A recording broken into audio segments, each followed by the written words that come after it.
Julius Caesar stood on the north side of the creek near 49 BC, and he was looking at the rippling waters in the darkness, contemplative about his move. He knew that now was the time to move, and if he lost the opportunity, it could never be regained. This was an otherwise unknown creek in northern Italy called the Rubicon River, a stream actually, but it marked the boundary between Italy proper in the south and what was called Cisalpine Gaul in the north. Italy proper was under the direction of, or under the leadership of Pompey, the great general. In the north, Cisalpine Gaul was under the leadership of Julius Caesar. And so he was waiting for the daylight to break. And as finally the rays of the sun began to glint across the skies from the east, he went to his colonel, who was Colonel Pollio, and got his horse from him. Matter of fact, the day before, he had already sent a commando force across the stream. But he goes to Colonel Pollio, and Colonel Pollio is doing the writing here. He says that when Caesar came to him, he was dressed in his helmet, his breastplate, the scarlet cloak that marked him as a general. He took the reins of the horse, and he leaped aboard, and he said, the die is cast. That means the dice, like the die is cast into the lap of the gods. That is, now it is everything left up to the gods. And with that, he took his 10th legion across the Rubicon River. But in so doing, he was violating what was called the Cornelia Majestatis law in Rome. Cornelia Majestatis was to say that every general that had his army, he had to stay with his own province, and he could not lead his army into another province because that was violating the law. In other words, Caesar was declaring war on Pompey, he was declaring war on the Roman Senate, and he was declaring war on the Roman people of Italy. And he knew that it was a time he could not turn back. Christian people, when we have been baptized into Christ, we've crossed the waters of baptism, we've crossed the Rubicon River, and we've entered into the enemy territory of Satan, and we have declared war on Satan, and he has declared war on us. And that is the significance of our baptism. We've crossed our own Rubicon River. With that, look at the text in 2 Corinthians 10, beginning in verse 1. Paul says, "Now I myself entreat you by the meekness and gentleness of Christ." I myself, that is to say, this is a very personal matter. He enters into the final segment of 2 Corinthians, which is all very personal. His secretary is Timothy, who is doing the writing for him, that is the penmanship. But this is a very personal matter because the false teachers at Corinth and everywhere have not attacked Timothy. They've attacked Paul. They've not called Timothy's ideas into question or his honesty into question, his integrity, but they've attacked Paul's integrity. So he says, I, Paul, myself, entreat you by the meekness and gentleness of Christ. I who in your presence, now he's becoming sarcastic. This is sarcasm. I who in your presence am very lowly among you, but being absent am of good courage toward you. I beseech you that I may not, when present, show courage with the confidence wherewith I count, or some people count me to be bold against some people. That is, I'm coming there to Corinth, and you better hope that I do not bring the confidence that you say I don't have. In early ages, when this text was read, as a matter of fact, whenever Paul was read in a public assembly, people were sitting on benches like this, without the cushions, of course, but the soldiers that were in the assembly, one writer of ancient times says, that the soldiers would stand up. Because Paul was a soldier himself, and they stood up when the soldier wrote. So he says, I beseech you that I may not, when present, show confidence wherewith I count to be bold against some. For though we walk in the flesh, physical walk, we do not war according to the flesh. For the weapons of our warfare are not of the flesh, that is, they're not physical, but they're mighty before God to the casting down of strongholds. The word strongholds is akuramam, which means rocky fortresses. Casting down imaginations. That's ASV language, which means reasonings, philosophies, concepts, ideologies, casting down imaginations, and every high thing that is exalted against the knowledge of God. He is utilizing language from a rocky fortress where they have the towers and the turrets on the wall. And every high thing that is exalted against the knowledge of God, and bringing every thought, that is every opinion, every mindset, and bringing every thought into captivity to the obedience of Christ, and being in readiness, now personal regarding Corinth, being in readiness to avenge all disobedience when your obedience shall be made full. The first line of verse 7 reads this way: you are looking at things only before your face. That is, you're only looking at the surface level. Unfortunately, that's the way many Christians today are looking, only at the surface level of things. Paul frequently in the New Testament speaks about the holy war in which Christians are engaged. And he utilizes Christian warfare or the accoutrements of a soldier frequently in the New Testament, one of his most frequent illustrations and metaphors. For example, you will have the statement made in 1 Timothy chapter 5 and verse 8. He said that you're to put on the breastplate of faith and love, and for a helmet, the hope of salvation. Right here in Ephesians chapter 6, he said, by the armor of righteousness on the right hand and on the left. Romans chapter 13 and verse 12. The night is far spent, the day is at hand. Let us cast off the works of darkness and put on the armor of light. And how about that famous passage from Ephesians chapter 6? Finally, be strong in the Lord and in the strength of His might. Put on the whole armor of God that you might be able to stand against the wiles, that is, the stratagems of the devil. For our wrestling is not against flesh and blood, but against principalities, against powers, against world rulers of darkness, against spiritual hosts of wickedness in heavenly places. Wherefore, take up the whole armor of God, that you might be able to stand in the evil, that is, the day of battle, in the evil day. And having done all, to stand. Stand therefore. This is Paul's admonition. 1 Timothy chapter 1, verse 18. To Timothy, the man who is with him when he writes 2 Corinthians, he says, I write these things according to the prophecies that led the way to thee, that by them thou mayest war the good warfare. 2 Timothy chapter 2, verses 3 and 4. He says, we're all soldiers. And he says, no soldier on service, that is on duty, entangles himself in the affairs of this life, that he might please him who enrolled him as a soldier. And then Revelation chapter 12 and verse 7, when we read that Satan goes away, that is the devil, and makes war with the rest of the seed, that is Christians. He makes war on us. When we become Christians, crossing the Rubicon River, he makes war on us. And Paul does not hesitate in letter after letter and metaphor after metaphor to refer to the fact that we are soldiers of Christ and it is ours to fight the good warfare. But fighting the good warfare means that there are going to be losses. That's always the case when there's warfare taking place. And we see that always, don't we? We see that there are losses. But this is a warfare. Let's look at, first of all, as we think about it, let's look at what the warfare is not. That is, we're looking at the nature of the warfare. What is the nature of the warfare of which Paul speaks? First of all, we're going to see what it is not, and then number two, what it is. When I come to what it is not, I'm going to speak plainly, but a historical fact. I do not mean to be ugly, but it is simply what has happened in history and how many people have taken passages that mention warfare in the New Testament. So there was a bishop of Rome by the name of Galatius in the 5th century, and he came up with a theory of what was called the two swords. He was not the universal bishop of the Roman Catholic Church yet. That was coming later in 606 when Boniface III became the universal bishop. Galatius said there are two swords given to the bishop of Rome. The two swords he gets from Luke chapter 22.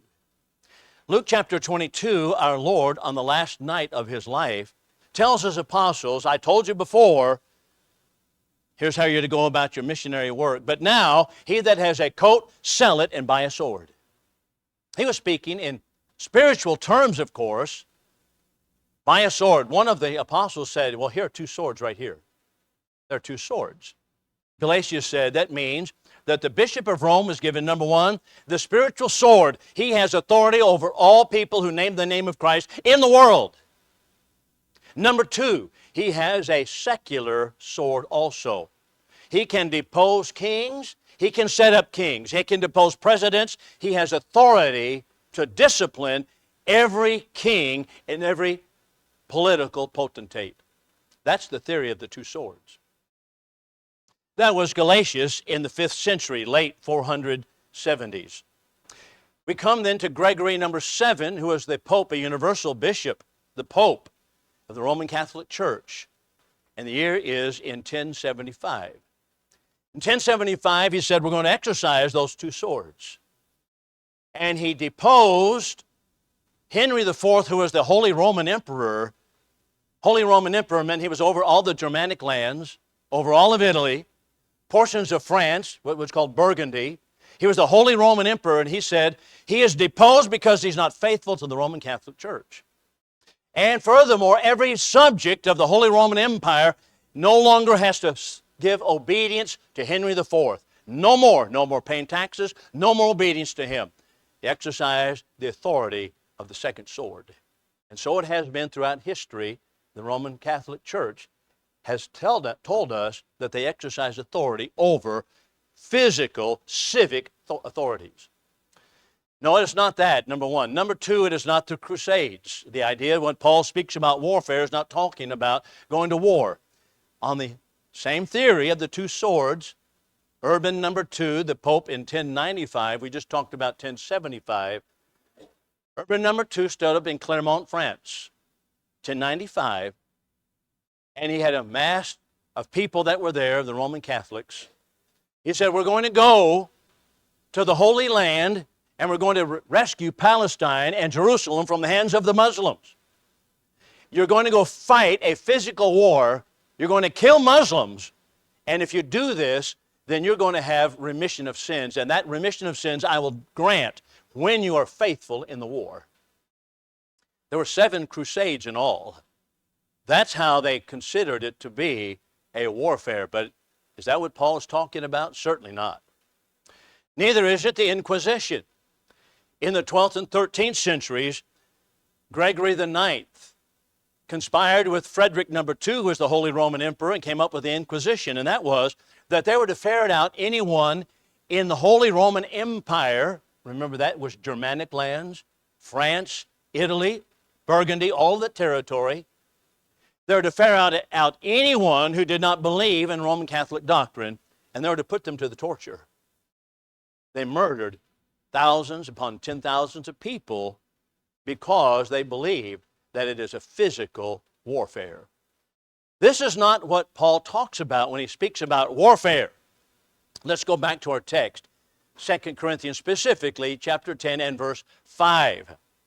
He tells us in verse 4, the weapons of our warfare are not of the flesh. They're not physical. The weapons of our warfare are not of the flesh. Then he tells us, but they are mighty before God to the casting down of strongholds. Casting down imaginations, that is, philosophies, concepts, ideas, ideologies that men have. I want you to note something else here, interesting. He's not talking about a defensive warfare here. He's not talking about simply a personal warfare, because that's also true. If we were to say we're all in a war against Satan and the temptations that he brings, that's true. But that's not the warfare of which Paul speaks here. He's not talking about simply a war between God and Satan. That's true also. But he's speaking about the philosophies of men, the ideas and ideologies and the belief systems that people have in the world. That is that of which he speaks. Let's notice another word here. Let's bring it in here at this juncture. And that is the word culture. The word culture is from the Old Latin cultus, which means religious concept or a religion, cultus. That is to say that every culture is based upon religious presuppositions. Every culture, doesn't matter where you go. If you go, for example, to Japan, you're going to have Buddhism is the underlying cultural idea. And it's going to be a different culture entirely than you're used to in America because of the religious predispositions that underlie and undergird their culture. When you go to the Middle East countries, for example, if you go to Arabia, you're going to find that they have a different culture entirely. But it's based upon different religious concepts, ideologies that they believe, ideas that they have in mind, and it has nothing to do with a Christian culture, so to speak. If you go to other countries, you're going to find different cultures around the world. Same thing if you go, for example, to the country of India. The culture is going to be different when you see cows walking along the street as the people are starving. Because of the cultural differences, and that is the religious base that underlies and undergirds it all. Every culture has religious predispositions or presuppositions that undergird it. So also has America. We're talking about cultural wars, and that's what Paul has in mind when he speaks about ideologies, belief systems. The word is logismos, which is that ideas, the concepts that they acquire, and the concepts that undergird the culture.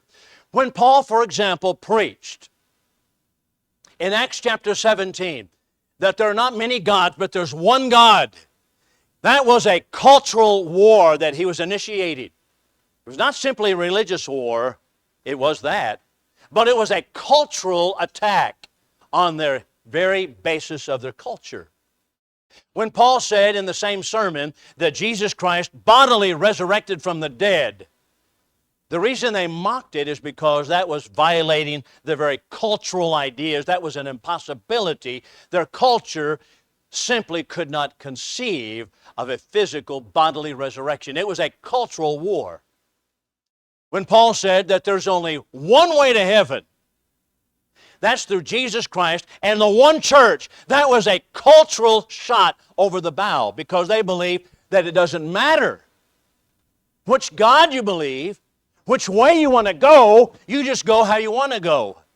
That was a cultural battle. That's what it was. When Paul says that all humans are of equal value, that was a cultural battle because they believed that not all people are of equal value before God. They were not all created by God. It was a cultural war in which he engaged. And that's the way it continually goes in the New Testament. So we're looking at the nature of the warfare. It is a cultural battle, and that's how we are engaged today. So let's just look now more carefully for a moment at the battlefield itself. What is this battlefield? I put worldviews, that's ideology. Ideologies, concepts, belief systems. This is the battlefield. First of all, what is a worldview? Over here on the right of the screen. What is a worldview?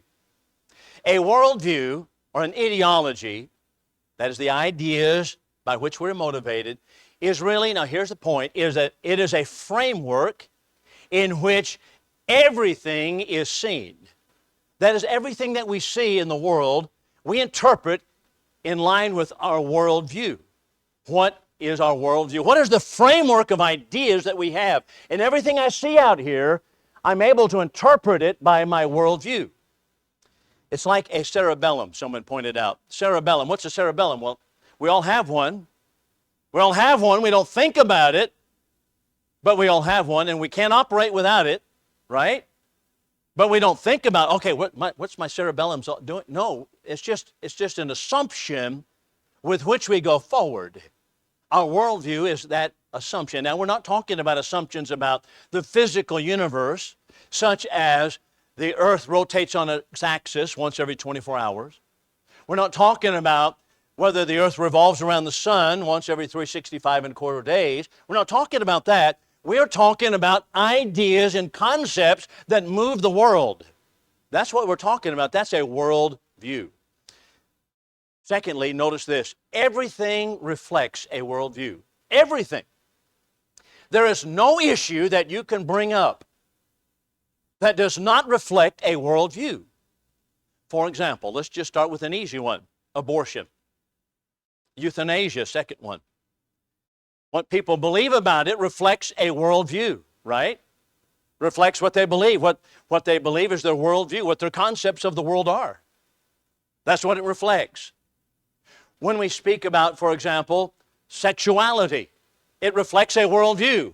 What you think about homosexuality, what you think about pedophilia, what you think about group marriage.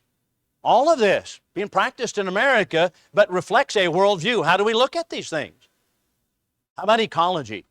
Ecology, environmentalism, reflects a worldview.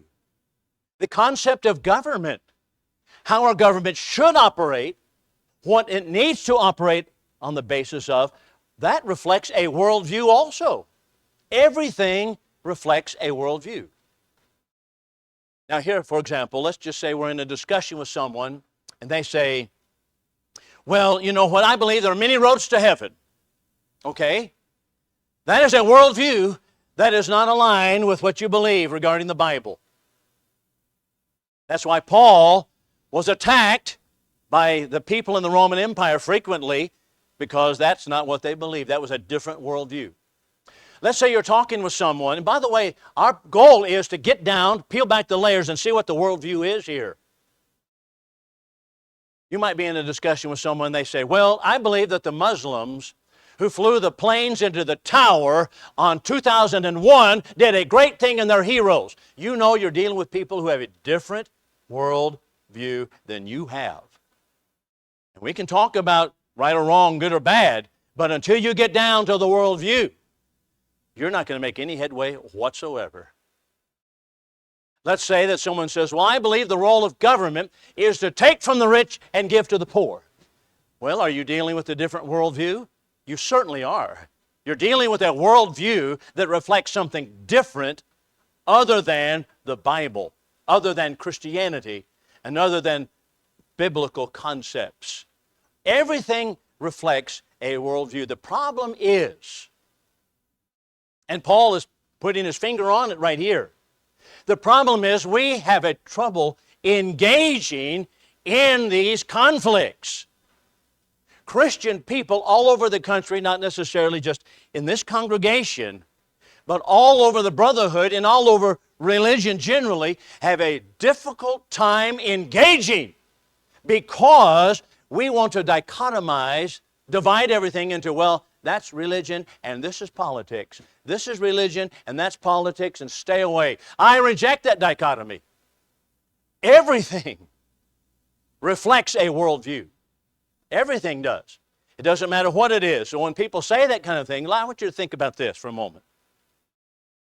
The life that we live in America, whether it be in the neighborhood that we live in, we might be in a gated community and have certain homeowner laws and certain things and certain principles that we live by, or it might be in the city, it might be in the county, it might be the state, it might be the country. Every law is that by which we live. But those laws are crafted by politicians. But politicians are motivated by a particular ideology. Every one of them are. They're motivated. What drives them, what drives the laws are the ideologies that they live by. That's what's happening in our country. They live by different ideologies. That's why we see laws that are absolutely upside down and inside out. And we recognize that this is not reflective of Christianity at all, because the people who are crafting the laws do not operate on the same worldview as you do. That's what's happening in our country. And instead of engaging in the battle, we have said, well, we want to step back from that because that is a political issue. That is wrong. That is wrong. Let's just do some illustrating here for a few moments.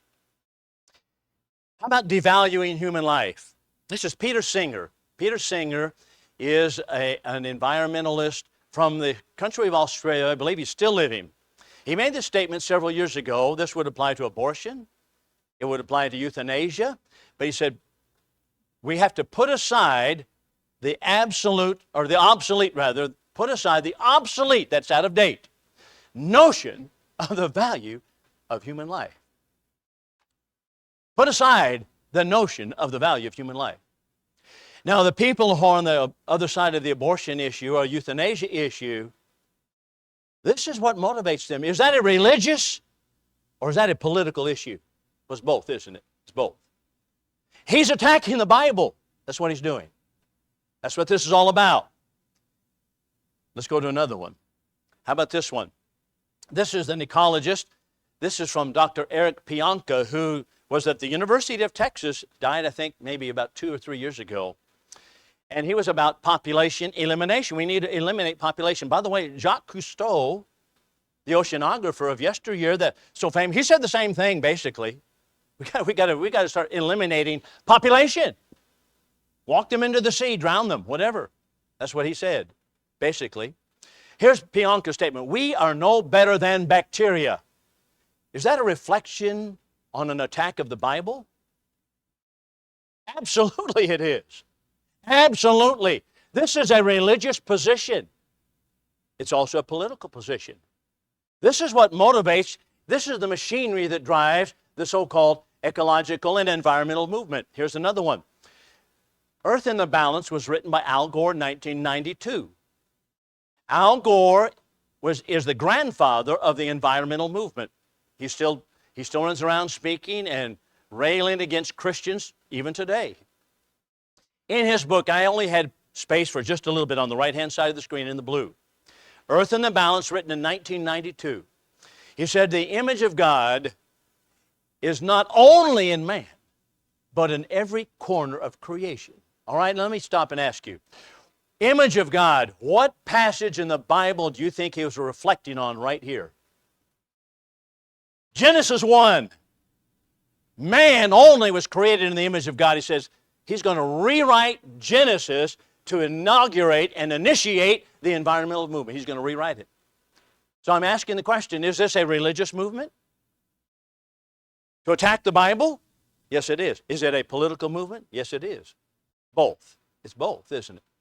Here's Lynn White, who is another environmentalist. Lynn White made this statement, we're going to have a worsening ecological crisis until we reject the Christian axiom that nature has no reason for existence save to serve man. All right? Christian axiom. What passage in the Bible is he attacking right here? Close to Al Gore, Genesis 1:30. And that is that man is to exercise dominion over and utilize the earth. He says we're going to have to reject that. In other words, let's just put in there, reject Genesis, and that's how we're going to lessen the ecological crisis. This is the heartbeat of the environmental movement. Some people say, well, I know many Christians are involved in it. Well, I'm sorry for them because they are involving themselves in a worldview that at the base level, down here at the roots, it has denied the Bible and says the Bible is wrong. Now, that's what's going on here. And a lot of Christian people just attach themselves on the surface level to some of these programs and say, I'm all for that too. I'm all for that too. They don't realize what really is at the root of it. This is what I'm talking about. So why Paul says we need to overturn reasonings and philosophies of men. Let's look at this one. How about sexual deviance? Alistair Doyle on the left side of the screen is a journalist. And Alistair Doyle says, we may have opinions, now he's talking about sexual deviant practices. We may have opinions on a lot of things, but one thing is clear, homosexuality is not against nature. What passage in the Bible do you suppose he had in mind to write those words? He's quoting almost a passage that is familiar, or should be to all of us, in Romans chapter 1. Where Paul tells us in verses 23 and following that homosexuality is against nature.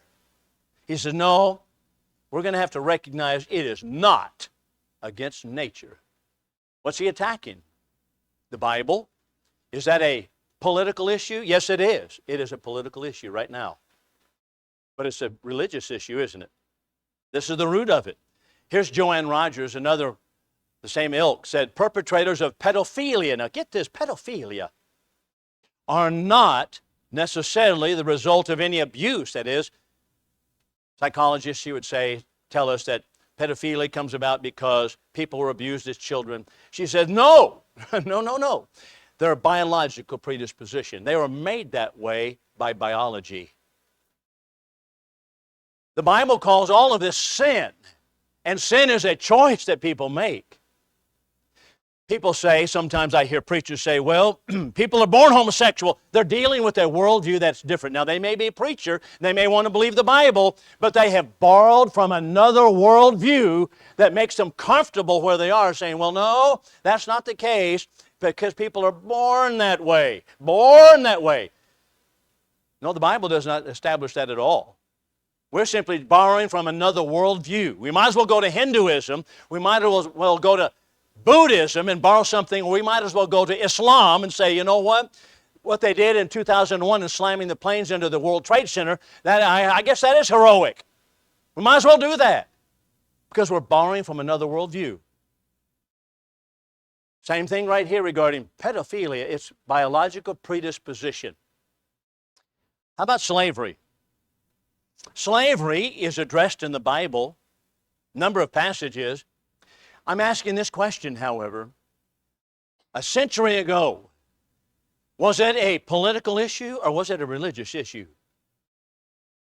Well, it was both, wasn't it? Because the Bible addresses it, it's a religious issue. But it was a political issue also, and it was a hot political issue. Today, it's not quite the same, that as far as people getting excited about it, but nevertheless, they still want to keep it alive. That's what's going on in our country. It's a religious and a political issue one at the same time. How about this one? Max Eastman lived in Woodrow Wilson's America. Max Eastman was a famous writer. He was a famous editor of magazines. And he was, as many people were in the elite world of Woodrow Wilson's America, they were swayed completely by communism and socialism. Remember, Karl Marx called himself a scientific socialism. It's all the same. The only difference between socialism and communism is the barrel of a gun. That's the only difference. Max Eastman, with a lot of elites in America, were completely buying into the concept of communism and socialism. Max Eastman even traveled to the Soviet Union after they had been taken over by the Bolsheviks, and he was just glowing about all the great things they were going to do. He writes a book later, many years later, and here's what he said, not on the screen here. He said, look, I spent 20 years of my adult life muddling around with a philosophy that is against God. I wasted my time. And here's what he said, this is not scientific, but in the most technical sense, communism, socialism, it is a religious conception of the world. That's what it is. It's a religious conception. You know why many of our preachers were involved in anti-communistic and anti-socialistic movements just 25, 30, 40, 50 years ago? As a matter of fact, I can name probably a dozen right now famous preachers who wrote books anti-communism, anti-socialism. They had newspapers. One was called The Voice of Freedom, started by G.C. Brewer. Other writers in it, L.R. Wilson, Brother Foy Wallace Jr., Foy Smith, J.D. Bales, George Benson, all of them. They wrote about communism, socialism, because it's a religious issue. It begins with a belief that there is no God. And that's where it starts. It's a religious, but it's a political one also. Max Eastman came to the truth too late. Here's written by Spargo and Arner in 1912, a book called The Elements of Socialism. I have not room to put all of the material on it that I wanted to, but they said one thing, heaven is an invention of man. God also is an invention of man. You invented God. Socialism, he says, these writers say, is an alternative to Christianity. Now, isn't that strange? Let's just stop for a moment. If you talk about socialism today, people can say, what are you talking about politics for? Because they don't understand the root of it.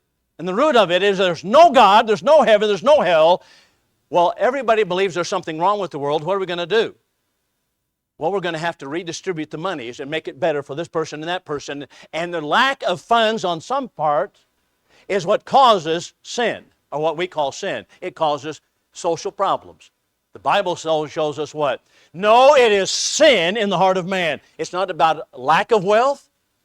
It's not about the amount of money you have. It is sin in the heart of man. That's the problem, the root of all problems. But Spargo and Arner, rejecting the Bible, said, no, socialism is an alternative to Christianity. It infuses perfection, they say, without God and without heaven. We're going to make a better society. Everybody believes something wrong with society, but this is socialism. Mao Tse-tung. Who's Mao Tse-tung? You ever heard Mao Tse-tung quoted in a sermon before? I don't know. This is a good quote. Not everything he said was bad. Not everything he said was wrong. Right here, Mao Tse-tung was probably the most infamous mass murderer in all of history, taking over China in 1949. Over 20 million people died because of Mao Tse-tung. And that might be a light number. Mao Tse-tung made this comment. I want you to watch it very carefully. I hold that it is bad, as far as we are concerned, if a person or a political party, an army, or a school, we can even add church, is not attacked by the enemy. For in that case, it would definitely mean that we have sunk to the level of the enemy. It is good if we are attacked by the enemy, since it proves we have drawn a clear line of demarcation between the enemy and ourselves. Why is the church not being attacked today? Perhaps it is because of what the song had to say. We're not drawing a clear enough line of demarcation between us and the enemy. That's what's going on. I think he was on to something there, don't you?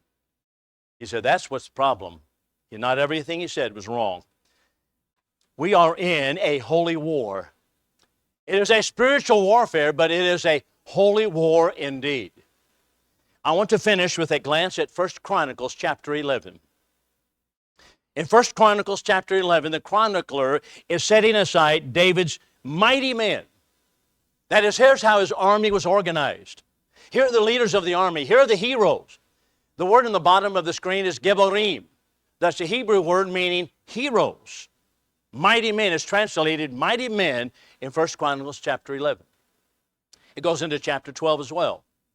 His mighty men included men such as Amasai, who was a head of 30 inner corps special forces that he had. Amasai.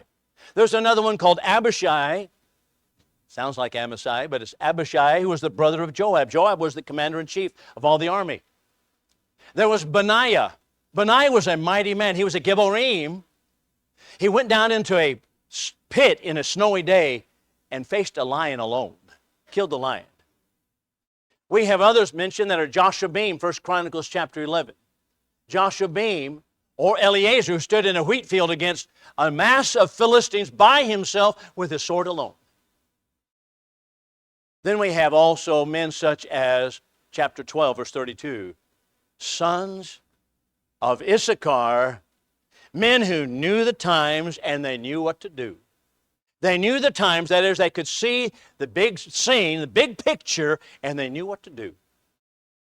That means they were able to look beyond the surface and see the movements of history and what motivates people with their belief systems, and they knew what to do about it. That's what it means.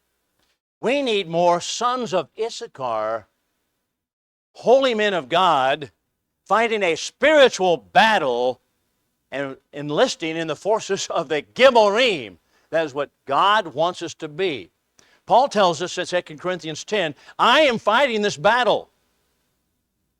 Though I walk in the flesh, I do not war according to the flesh. The weapons of our warfare are not of the flesh, but they are nevertheless powerful before God. To the casting down, I'm attacking the strongholds, casting down imaginations and every high thing that is exalted against the knowledge of God, and bringing every thought, every mind, every opinion into captivity to the obedience of Christ. And then he tells us, you're looking at too much things that are before your face. You're looking too much at the surface level. Let's look at the issues of life and recognize that we are in a war. Satan is making war on the church. Revelation chapter 12 and verse 7. And there are casualties, and we see the casualties all the time, but the only way that we can be successful is to recognize that we're in the war and prepare ourselves accordingly. The lesson is yours. If you've not been faithful, now's the time to make it right. While we stand and sing this invitation song, Brother Clint, you can come forward.